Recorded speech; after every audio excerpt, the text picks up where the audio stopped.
ተመሳሳይ ታሪክ ተጋሪ ናቸው። የየካ ክፍለ ከተማ ወረዳ 9 እና 10 ነዋሪዎቹ አማኑኤል ሙሌና ዮሐንስ ጌትነት ሁለቱም ከዓመታት በፊት የ12ኛ ክፍል ሀገር አቀፍ ፈተናን ወስደው ወደ ከፍተኛ ትምህርት መግቢያ ውጤትን ያላገኙ ከዚያም ወደ የትኛውም የህይወት አቅጣጫ ለመሄድ መንገዱ ጠፍቶባቸው ያለምንም ስራ ሰፈር ውስጥ መዋል ግድ የሆነባቸው በዚህ ሁኔታ ውስጥ እያሉ ነው የወጣቶች የስራ ላይ ልምምድ ፕሮጀክት ተጠቃሚ መሆን የቻሉት። በዚህም የተለያዩ ስልጠናዎችን ወሰዱ። መጀመሪያ የህይወት ክህሎት ነበረው 12 ቀን እሱን ሰለጠነ።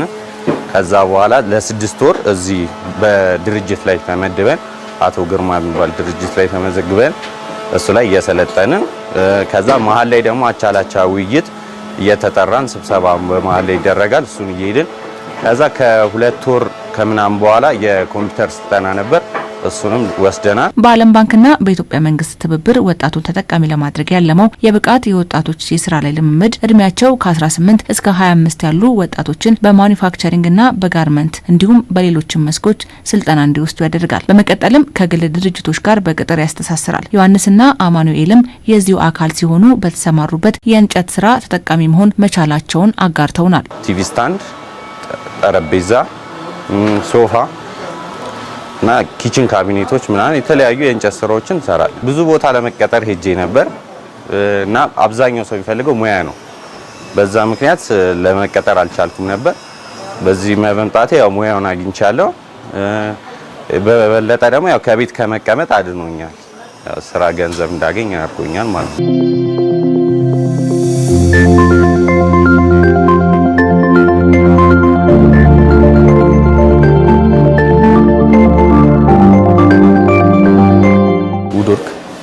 እና እዚህ ነው እንትን ያልኩት እና አሁንም በዚህ ላይ እየሰራው ነው ማለት ነው። ሙያዎችን ተመሬበታለሁ እና ራሴንም ቢያንስ በትንሹ ቢሆን ራሴን ችያለሁ።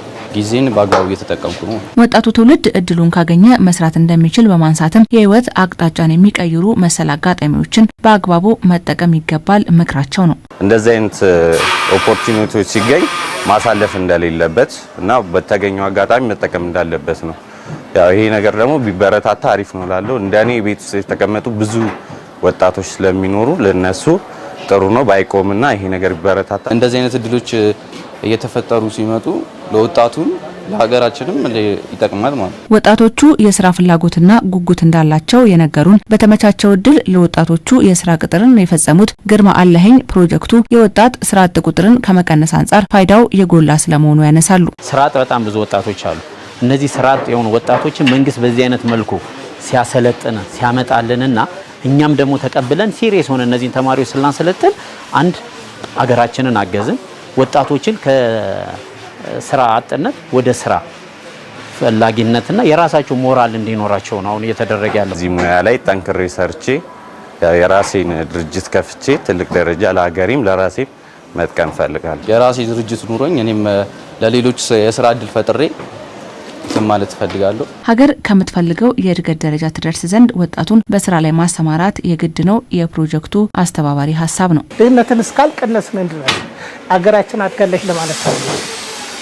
ስለዚህ ሀገራችንን መካከለኛ ካሉት ሀገሮች ተርታም ለማሰለፍ እድገቱንም ለማየት ስንፈልግ ወጣቱ ስራ መያዝ መቻል አለበት። እንደ ሀገር ዜጎችን ከድህነት ለማላቀቅና ተጠቃሚነታቸውን ለማረጋገጥ እየሰራው ነው ያለው የየካ ክፍለ ከተማ ወጣቶች ሙያቸውን እንዲያዳብሩና የስራ ባህላቸው እንዲቀየር ትኩረት ተሰጥቷል። በጣም በርካታ ወጣቶች ምንም የሌላቸው ምንም አይነት የቢዝነስ ሀሳብ የሌላቸው የስራ ባህልም ችግር ያለበትን ብዙ ወጣቶችን በቁጥር መግለጽ እንደ አዲስ አበባ ከወሰድነው በጣም በብዙ ሺዎች የሚቆጠሩ ወጣቶችን ስራ እንዲለማመዱ ስራን ፕራክቲካሊ የነካኩ እንዲለማመዱ እንዲማሩ የተለያየ ህይወት ክህሎት ስልጠናም ጭምር እንዲወስዱ አይሲቲ ላይ ጭምር ስልጠና እየተሰጠ ማይንድ ሽፍት በማድረግ የማይንድ ሴት ስራዎችንና የቴክኒካል አጫጭር ስልጠናዎችንም ጭምር በመስጠት በርካታ ዜጎች ከድህነት እንዲወጡ ራሳቸው ሰርተው የራሳቸውን ድርጅት እንዲያቋቁሙ አድርገናል።